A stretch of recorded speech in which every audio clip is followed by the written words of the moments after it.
On June 6, 1944, the largest seaborne invasion in history was launched. But did you know that the success of D-Day, this monumental turning point in World War II, hinged on a weather forecast, a phantom army, and the incredible bravery of a handful of men who scaled sheer cliffs under heavy fire? What you think you know about D-Day is just the tip of the iceberg. Stick around as we uncover the astonishing, little-known stories behind the day that changed the world. Welcome, history lovers. Today, we're diving deep into the beaches of Normandy.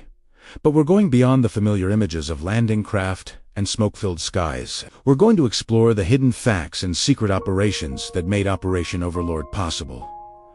First, let's talk about deception. The Germans knew an invasion was coming. But where and when? To confuse them, the Allies launched Operation Fortitude, one of the most brilliant and elaborate deceptions in military history. They created a fictional army group, the first U.S. Army group, supposedly stationed in Kent, directly across from Pas-de-Calais. This phantom army was complete with inflatable tanks, dummy aircraft, and fake landing craft. They even used a famous American general, George Patton, as its commander because the Germans respected him so much they couldn't imagine he'd be left out of the main invasion force. Radio operators transmitted fake messages, creating the illusion of a massive force preparing to strike at Calais, the most logical and shortest crossing point. The deception was so successful that even after the Normandy landings began, Hitler and his high command believed it was a diversion, holding back crucial panzer divisions at Calais for weeks, waiting for the real invasion that would never come. This ghost army saved countless real lives on the beaches of Normandy. Now, let's look at the weather. The original date for the invasion was June 5th, but a massive storm system was brewing in the English Channel. General Dwight D. Eisenhower, the supreme Allied commander, faced an agonizing decision. Postponing meant the tides wouldn't be right again for weeks, potentially compromising the entire operation's secrecy. The final call rested on the shoulders of one man, Group Captain James Stagg, the chief meteorologist. After analyzing complex weather charts, Stagg identified a narrow 36-hour window of calmer weather starting on June 6th. It was a massive gamble. The conditions were far from perfect, but it was their only shot. Eisenhower, trusting his expert, gave the legendary order, "Okay, we'll go." The fate of the free world literally hung on a weather forecast. As the fleet set sail, another secret weapon was unleashed. Thousands of paratroopers dropped behind enemy lines in the dead of night. Their mission was chaos. They were to capture key bridges, destroy communication lines, and secure vital crossroads to prevent German reinforcements from reaching the beaches. But the drops were chaotic. High winds and heavy anti-aircraft fires scattered the paratroopers far from their intended drop zones. Many landed in flooded fields, tragically drowning under the weight of their gear. Yet, small groups of determined soldiers, often led by junior officers, improvised. They Linkadab formed ad hoc units and relentlessly attacked their objectives. Their scattered presence actually helped the deception, as German reports came in of paratroopers landing all over Normandy, creating the impression of a much larger airborne assault and sowing widespread confusion. When dawn broke on June 6th, the main amphibious assault began across 5 designated beaches: Utah, Omaha, Gold, Juno, and Sword. While Utah Beach saw relatively light resistance, Omaha was a different story. It became a brutal killing field. The preliminary aerial and naval bombardment had largely missed its targets, leaving the formidable German defenses intact. As the ramps of the landing craft dropped, American soldiers were met with a storm of machine gun and artillery fire. The first waves were decimated.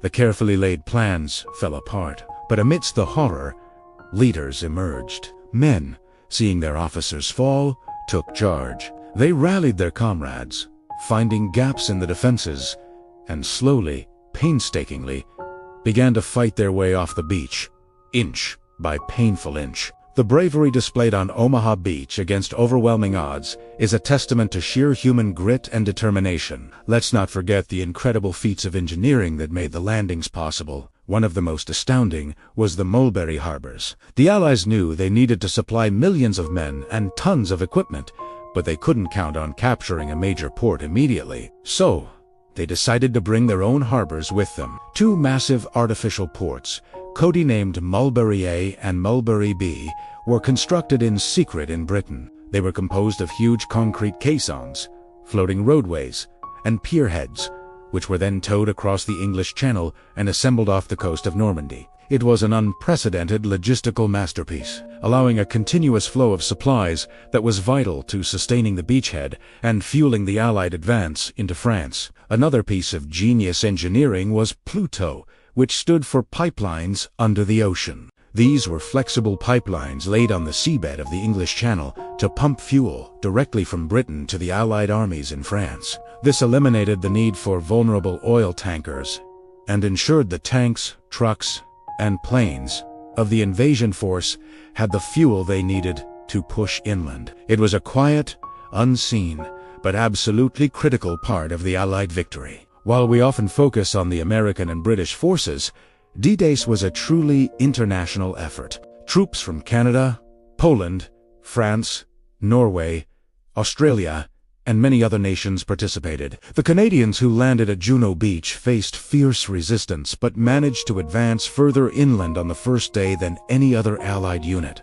The Free French forces, led by Commander Philippe Kiefer, had the honor of being among the first to storm Sword Beach, fighting to liberate their own homeland. Each nation's contribution was a vital piece of the puzzle. One of the most awe-inspiring stories from D-Day is that of the U.S. Army Rangers at Pointe du Hoc. This strategic cliff, situated between Utah and Omaha beaches, housed a battery of powerful German guns capable of shelling both landing zones. The mission to neutralize them was given to the 2nd Ranger Battalion. They had to scale the 100-foot sheer cliffs using ropes and ladders, all while under intense fire from above. When they finally reached the top after a brutal climb, they discovered the guns had been moved. Undeterred, small patrols pushed inland and found the cannons hidden in an orchard, completely unguarded. They disabled them with grenades, completing their critical mission against all odds.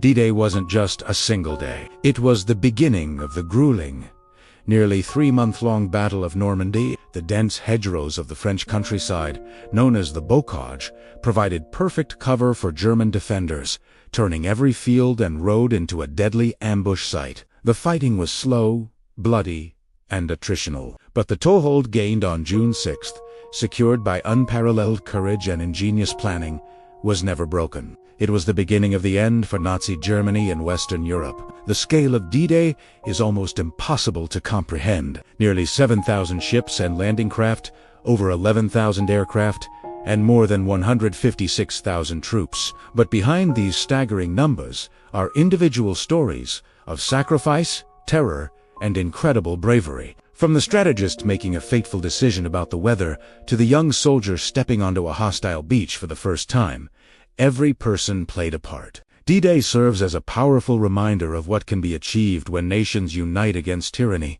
and the immense price that is often paid for freedom. Thank you so much for joining us on this deep dive into the hidden stories of D-Day. If you found this fascinating, please hit that like button and consider subscribing to our channel for more journeys into history. Let us know in the comments which part of the D-Day story you find most incredible. We'll see you in the next video.